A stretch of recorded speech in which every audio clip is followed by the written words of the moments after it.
Steve Robbins here. Welcome to the Get It Done Guys, quick and dirty tips to work less and do more. Email is everyone's favorite way to communicate. Whoopee! Unfortunately, email is prone to misunderstanding. We write as if we're having a conversation, but people read it as if they're having a war. My friend had 4 job interviews with one company. The recruiting manager emailed saying, "In your last visit, you seemed nervous. What are your feelings about this position? I'm open to honest conversation. Our business is all about relationships, so it is important that we understand each other." My friend made the mistake of emailing an honest answer to that question. She said, "The interview started late. Each interviewer seemed to have a different idea of what the job was, and the whole process has been a bit drawn out."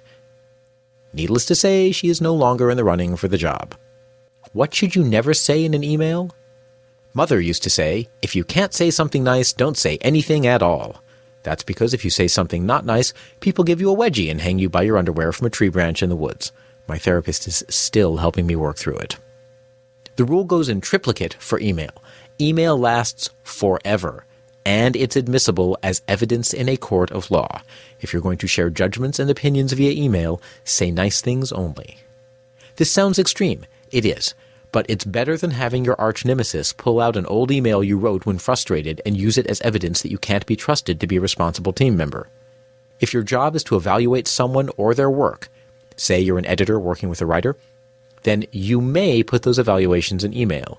Even then, if you want to reduce misunderstanding, it's best to give the feedback by phone or in person and then just send a dry, inoffensive confirmation email that recaps the feedback.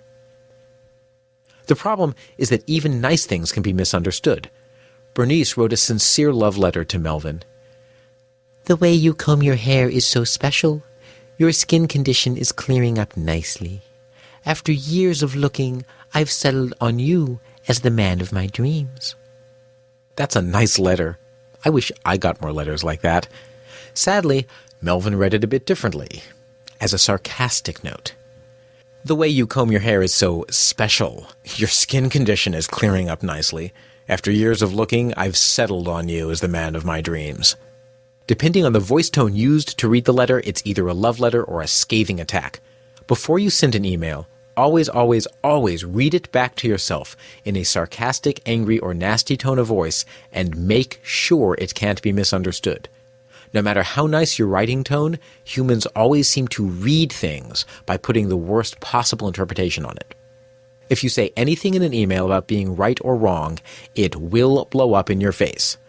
"I was right about this month's sales forecasts." "You were wrong about the quicksand in the Little League outfield being shallow." Anytime you say you were right, you imply they were wrong. And anytime you say they were wrong, well, you're saying they were wrong. Either way, they'll hate you forever. A subtle point: advice intended as helpful can come across as them being told they're wrong. When you tell someone how they could do something better, it implies they're not doing it well on their own. That could be true. It could also be true that they'll be so upset by the implication that they'll Photoshop your face onto a compromising picture and share it with 93,000 Facebook friends.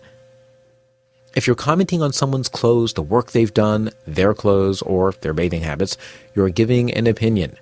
Of course, as we've already agreed, you're only ever sharing good opinions. But even so, reread what you've written and make sure you're using very specific adjectives. When you're writing, you know what you mean, but your reader doesn't. "That shirt made you look special." Compliment? Insult? Who knows? The word special is too vague. Instead, write, "That shirt made you look fantastic." Fantastic is much harder to misinterpret and makes the compliment impossible to misunderstand. If you plan to destroy a relationship, do it yourself. Don't let email do it for you. Bernice is busy constructing a giant mosaic heart out of red pocket protectors to show Melvin how much she really loves him after all. Don't put opinion in email, or at least not negative opinions. Reread your email. Reread even your positive emails with bad voice tone to make sure they can't be misinterpreted. And never suggest someone might be wrong. Don't even imply it over email. A little time and effort now will save loads of relationship damage control later, and it just might save you your job. This is Steve Robbins. If you don't have your copy yet, pick up Get It Done Guys, 9 Steps to Work Less and Do More from your favorite retail, and learn how to work less, do more, and have a great life.